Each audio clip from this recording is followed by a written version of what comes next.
We've always liked to say that working with Dorico is like having an intelligent assistant at your side, taking care of the laborious details of producing a beautiful score and letting you concentrate on getting creative.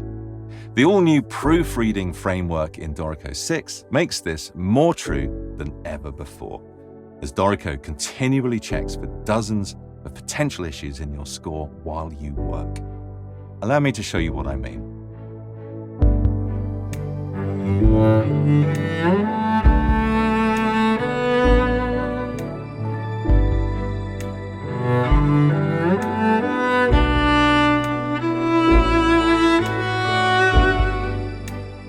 The idea behind the new proofreading feature is that Dorico is able to spot certain things that might raise questions in a rehearsal or performance situation and gives you the opportunity to address them before you print. Dorico will check for metrical problems, including repeated time signatures, hidden time signatures, bars that don't add up to the prevailing time signature, that kind of thing. It'll look out for superfluous or repeated markings, such as dynamics, clefs, playing techniques, and key signatures. And it will warn of practical issues, such as instrument changes that leave too little time to swap instruments, even knowing that some bigger instruments can take longer to switch, and numerous playability issues for stringed instruments. We see this as the beginning of proofreading in Dorico and have plans to build on the framework in the future with all sorts of other checks. In write mode, there's a new button in the Write Zone toolbox that opens the proofreading panel. Any issues that Dorico finds will be listed here. The color of the item, along with an icon, denotes the proofer category, and there's a readout of where the potential issue is located. The list is in chronological order. If the item relates to a particular instrument, that is also shown, and there's a general description of the issue. Clicking an item will bring the potential problem area into view and highlight it. If it relates to a specific item, only that item will be highlighted. And if it relates to something that's missing, such as a hidden time signature, then an arrow points to the potential problem area. The list of potential issues can become quite long, and it's also possible that you might not wish to be warned about certain categories. Because of the way that proofreading works, with Dorico continually checking the score after every edit, it's not possible to remove warnings without fixing the issue in the score.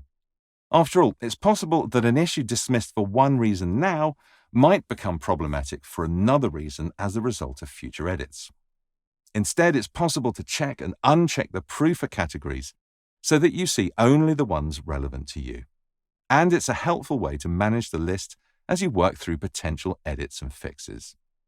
You can also view issues only in specific flows to further manage this process. Let's have a look at this project that I've been working on. Dorico has flagged 14 potential issues, shown by the indicator in the Toolbox button. Reviewing the first item in the list, I can see that this bar doesn't have the correct number of beats. I knew I wanted this bar onwards to be in 3/4, but that's left me one beat down in the previous bar. I have two options: increase the length of the short bar or move the time signature. I don't want an additional beat here, so I'll set my grid resolution to a dotted half note, and with the time signature selected, type Alt plus left arrow, that's Option left arrow on Mac. And with that, the issue is cleared in the proofreading panel. The next one's easy. I've ended up with a repeated key signature, so I can safely delete it. This is interesting. My oboe player doubles on cor anglais, but I haven't left enough time for this instrument change. Only 1.5 seconds, it seems. I can try shortening the final oboe note, but no, that's not enough. I think in this case, I need to move this line to the clarinet. The next problem is in the cello. It's worried about this consort marking, even though I have a senza sword a couple of bars later. If I select it, I can see in the status bar that this marking has a length, and it continues past the senza sword through to bar 16, but there's no continuation line. This could result in a potential playback issue.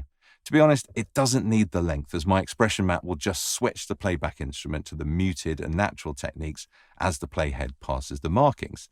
so I can safely remove the duration from this technique. Dorico is suggesting I restate the dynamic for the double bass here because of the length of the preceding rest the player has had. This is interesting. I meant for these violin double stops to be an octave apart, not 2 octaves.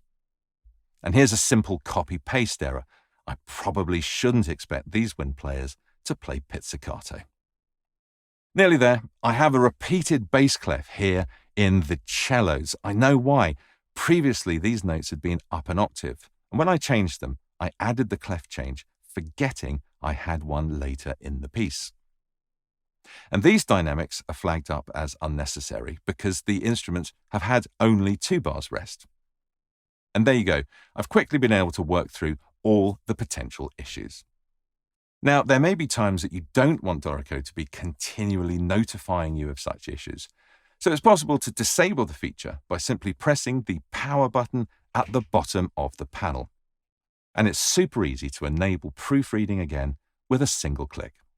This is actually toggling a preference, so the setting will persist across projects and sessions until you next enable or disable proofreading. And that's proofreading in Dorico 6. I've barely scratched the surface of what Dorico is checking for you. As you work, you'll discover the depths at which it is working for you. Things like noticing a missing double bar line marking the pickup at the end of a phrase, looking out for clefs used on an instrument that doesn't usually use that type of clef, like a percussion clef on a pitched instrument, and music for stringed instruments with 2 or more notes that would require the same string. The list is very long already, and as I've said, we have big plans for the future, extending proofreading to check for many more potential problems. I'm Anthony Hughes. Thanks for watching.